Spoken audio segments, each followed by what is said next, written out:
Hello guys, welcome to my channel. My name is Mohammad Abdul Aziz and आज हम देखने वाले हैं एक डिफरेंट क्वेश्चन, वो है पीटी कैश बुक।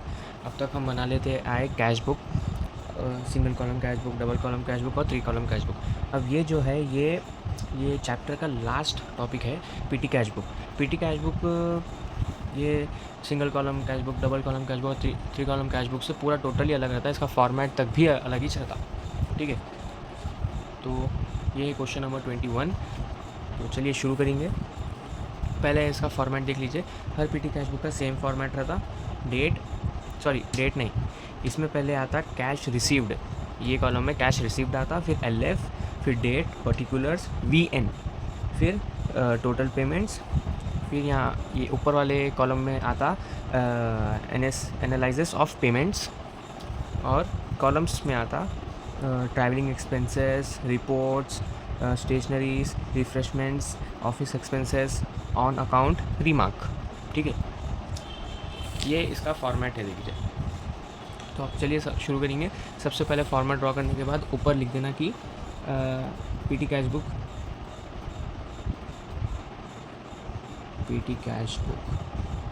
ठीक है। तो चलिए शुरू करेंगे। सबसे पहले यहाँ पे आता कैश रिसीव्ड, फिर LF, फिर डेट, पर्टिकुलर्स, VN मतलब वाचर नंबर। उसके बाद आता टोटल पेमेंट्स। फिर ये ऊपर वाले कॉलम, ये जो आप उसको डिफरेंट उसमें बांटे, बीच में ऐसा लाइन मार के यहाँ पे लिखना एनालिसिस ऑफ पेमेंट। आपका पेमेंट जो है वो किस चीज़ पे आप पे करें, आप क्या चीज़ इस पे पे करें, वो चीज़ लिखने का रहता है इधर, ठीक है। यहाँ पे आता, ये कॉलम ज़रा छोटा हो गया, travelling expenses, reports, stationery, refreshment, office expenses, on account, remark, ठीक है। ये आपका फॉर्मेट पूरा फिल हो चुका है। अब चलिए प्रॉब्लम करना शुरू करेंगे। सबसे पहली एंट्री है फेब, ये बना 2019 में, 2019 फेब फर्स्ट,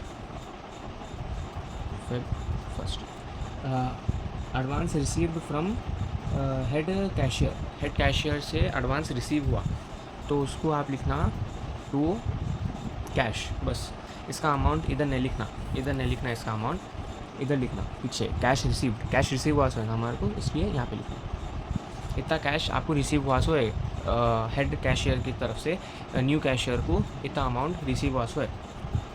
अब चलिए next entry, paid railway fair का आप पेमेंट करें, तो बाय फेयर कैसा लिखते थे अपन, डेबिट साइड पूरे RSO, डेबिट साइड और क्रेडिट साइड पूरे RSO, ठीक है। अब यहाँ पे अपन वैसा अलग अलग नहीं बनाए, एक ही कॉलम में बनाए ना, तो यहाँ पे एक ही कॉलम में 2 और बाई लिखना।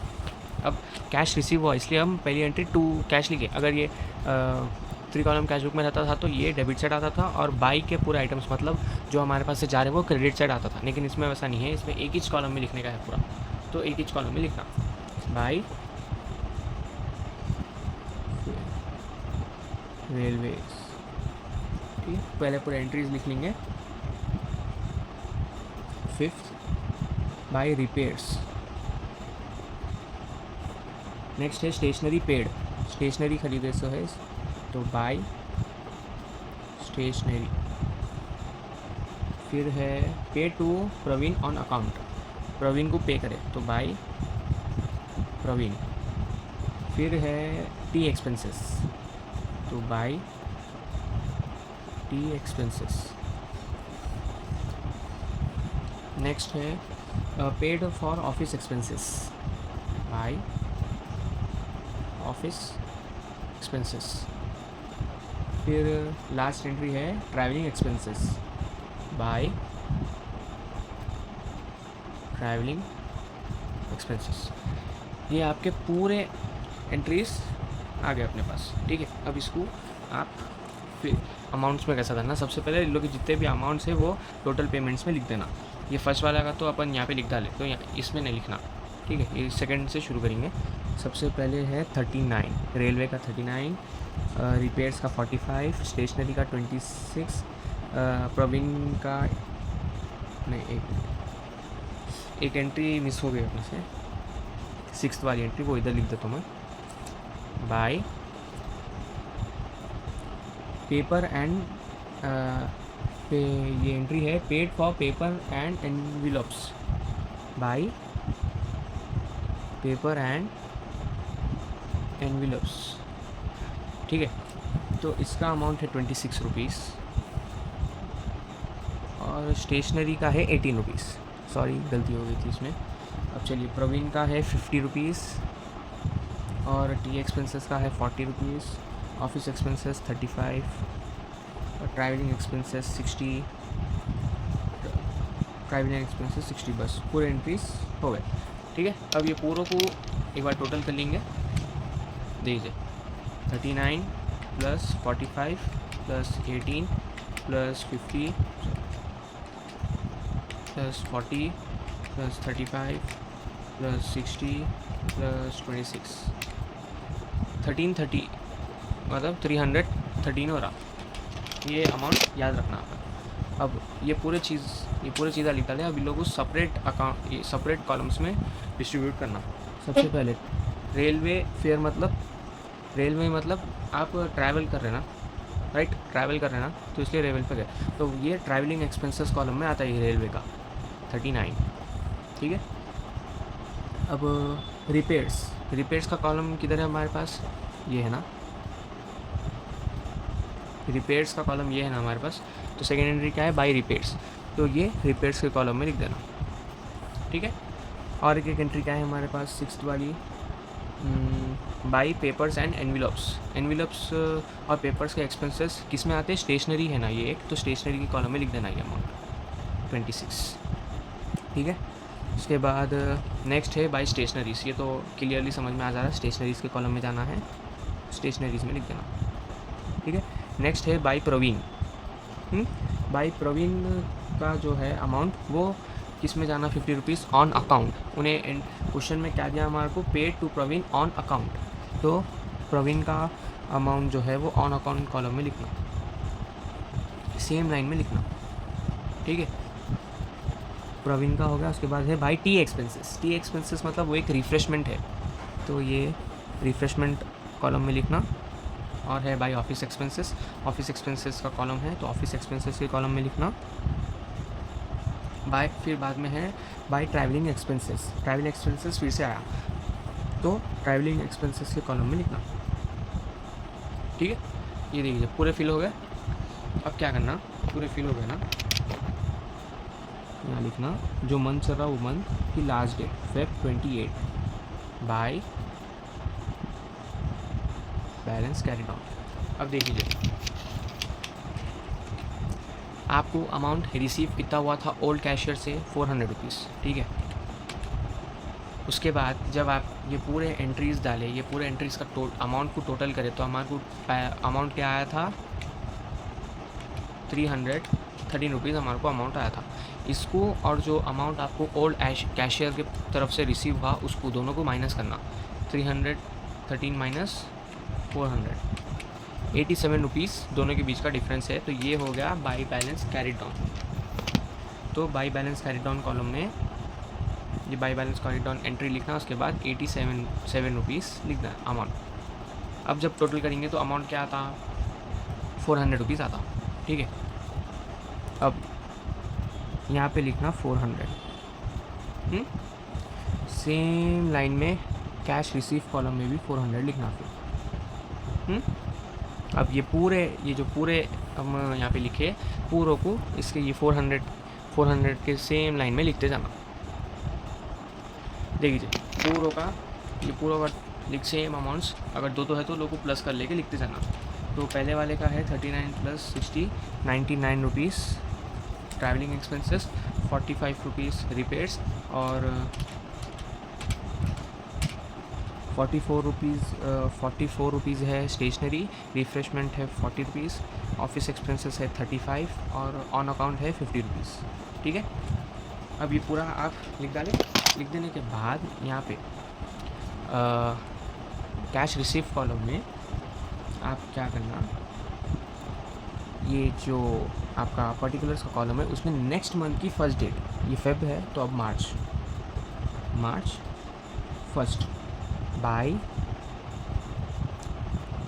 बैलेंस ब्रॉट डाउन बोल के इसका अमाउंट इधर नहीं लिखना, कैश क्या बोलते हैं कैश रिसीव कॉलम में लिखना कितना है। बाय बैलेंस कैरी डाउन कितना था 87, तो वही सेम अमाउंट इधर लिखना 87। ठीक है, फिर इधर नेक्स्ट लिखना मार्च 1 बाय टू कैश। अब क्या रिसीव कितना हुआ, अब नेक्स्ट मंथ में अब आपको ओल्ड कैशियर से फरवरी के मंथ में ₹400 रिसीव हुए थे, लेकिन अब नेक्स्ट मंथ में कैशियर को कितने रिसीव होते 313। ठीक है, क्योंकि ये पूरों को हम जब टोटल करे थे तो 313 आया था हमारा, तो नेक्स्ट मंथ की कैशियर को ये अमाउंट मिलता, ये अमाउंट डालने का रहता हमारा। ठीक है, तो ये लिखने के बाद टू कैश अकाउंट बोल के इसका अमाउंट डाल देने के बाद आपका प्रॉब्लम क्लोज। ठीक है, देख लीजिए एक बार, ये है पीटी कैश बुक, इसका एक बार स्क्रीनशॉट ले लीजिए। सो गाइज हमारा नेक्स्ट क्वेश्चन है 22nd प्रॉब्लम, और ये भी पीटी कैश बुक ही है। अब देख लीजिए हर क्वेश्चन में एंट्रीज सेम नहीं रहते, अलग अलग एंट्रीज रहते, तो ये टोटल पेमेंट्स तक सेम रहता। उसके बाद ये एनालिसिस ऑफ पेमेंट्स जो है, ये जो कॉलम्स बनाना रहता आपको, ये क्वेश्चन के एंट्रीज़ के ऊपर डिपेंड रहता। अब पिछले क्वेश्चन में जैसा कि यहाँ पे ट्रैवलिंग एक्सपेंसेस आया, रिपेयर्स, स्टेशनरी, ऑफिस एक्सपेंसेस आया, ऑन अकाउंट, ये आए थे इससे पहले। अब ये प्रॉब्लम में postage, refreshments, wages, stationery, carriage आया। ये जो कॉलम्स है ये आपके प्रॉब्लम के एंट्रीज़ पे डिपेंड रहते, कौन सी एंट्री आ रही, कौन सी एंट्री किस चीज़ पे डिपेंड है, वो चीज़ का कॉलम बनाने का रहता आपको। अब इसमें देखिए पहली एंट्री क्या है, पोस्टल चार्जेस। ठीक है, पोस्टल चार्जेस मतलब पोस्टेज के चार्जेस है, इसलिए पोस्टेज कॉलम बनाए। उसके बाद है स्पीड पोस्ट चार्जेस, वो भी स्पीड पोस्ट चार्जेस भी पोस्टेज में जाता। और उसके बाद है टी एक्सपेंसेस क्या है, एक टी खरीद रहे हैं आप, तो एक क्या है, वो टी क्या है, रिफ्रेशमेंट है, तो वो इसमें आता। ऐसी एंट्री के ऊपर डिपेंड रहता कि एनालिसिस ऑफ पेमेंट्स पे क्या कॉलम्स और कितने कॉलम्स बनाने का है। अब इसमें postage, refreshments, wages, stationery, carriage आया। ठीक है, तो चलिए शुरू करेंगे। सबसे पहले कौन से ईयर में बनाई है वो लिखना, 2019 जनवरी 1। फर्स्ट एंट्री क्या है, check received from head cashier. अब इसमें इससे पहले कि इसमें क्या था, cash received from head cashier. अब इसमें क्या है, check received from head cashier है, मतलब बैंक के थ्रू DSO है हेड कैशियर। तो यहाँ पे क्या लिखना, टू बैंक अकाउंट। ठीक है, टू बैंक लिखना, टू कैश नहीं लिखना। ठीक है, अब हमारी नेक्स्ट इसका पहले अमाउंट लिख देंगे, ये है ₹350। कैश रिसीव कॉलम में लिखने का रहता, जो cash old cash head cashier से रिसीव हो रहा है या कैश के थ्रू में या बैंक के थ्रू में, वो कैश रिसीव कॉलम में लिखने का रहता। उसके बाद नेक्स्ट एंट्री है पोस्टल चार्जेस। चलिए पहले पूरे एंट्रीज लिख देंगे। बाई आना है यहाँ पे, बाई, क्योंकि अब हमारे पास से कैश जाने वाले एंट्रीज आ रहे, कैश आ रहा नहीं, इसलिए बाई लिख रहे हैं। बाई पोस्टल चार्जेस और T expenses. Okay, by tea expenses, speed post charges, by speed post charges. और है wages by wages. Refreshment 11th वाला बाई रिफ्रेशमेंट। 12th वाला है paid for stationeries by stationery और है अनलोडिंग चार्जेस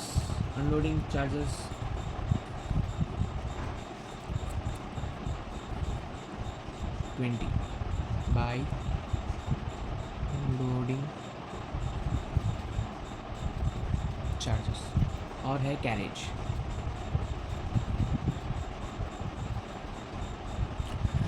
ठीक है, पूरे एंट्रीज लिख डाले। अब अमाउंट्स डाल देंगे, टोटल पेमेंट्स में सबके अमाउंट्स डाल देना। ठीक है, ये इसका अमाउंट तो कैश रिसीव में डालो। अब सेकेंड वाली से पोस्टेज चार्जेस का अमाउंट है 25 रुपीज़, टी एक्सपेंसेस का है 30, स्पीड पोस्ट चार्जेस का 25, वेजेस का 55, रिफ्रेशमेंट का 15, स्टेशनरी का 28, अनलोडिंग चार्जेस का 23 और गैरेज का 32। ठीक है, ये पूरे अमाउंट्स लिख डालें। अब पहले ये पूरे अमाउंट्स को टोटल कर लेंगे। 25 + 30 + 25 + 55 + 15 + 28 + 23 + 32, 233 हमारा ये टोटल है, टोटल पेमेंट्स का, ये याद रखना। ठीक है, अब ये पूरे लिखता ले। अब ये पूरे एंट्रीज़ को पर्टिकुलर कॉलम्स में, एनालिसिस ऑफ पेमेंट में पर्टिकुलर कॉलम्स में ट्रांसफ़र करना। सबसे पहले पोस्टेज के एंट्रीज लाइन बाय लाइन जाएंगे। बाय पोस्टल चार्जेस पोस्टेज में आता तो पोस्टेज कॉलम में लिख डाले। बाय टी एक्सपेंसेस मतलब रिफ्रेशमेंट है एक टी, तो रिफ्रेशमेंट कॉलम में लिख डाले। फिर है बाय स्पीड पोस्ट चार्जेस, वो भी पोस्टेज में चाहता तो वो पोस्टेज में लिख डाले 25 रुपीज़। फिर है वेजेस के कॉलम में लिखना 55 रुपीज़ वेजेस। ठीक है, उसके बाद है बाय रिफ़्रेशमेंट फिर से आया तो फिर से रिफ़्रेशमेंट कॉलम में लिख देना 15 रुपीज़। फिर है बाय स्टेशनरी कॉलम में लिख देना 28। फिर है बाय अनलोडिंग चार्जेस भी पोस्टेज में आता तो पोस्टेज कॉलम में लिखना। और फिर है लास्ट बाय कैरेज कॉलम में लिख देना 32। पूरे एंट्रीज़ को आप पर्टिकुलर कॉलम्स में ट्रांसफ़र कर डालें। अब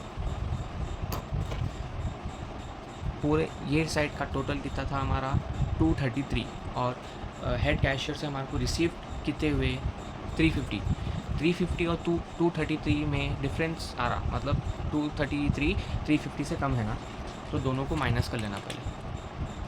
350 - 233 117 का दोनों के बीच का डिफरेंस है।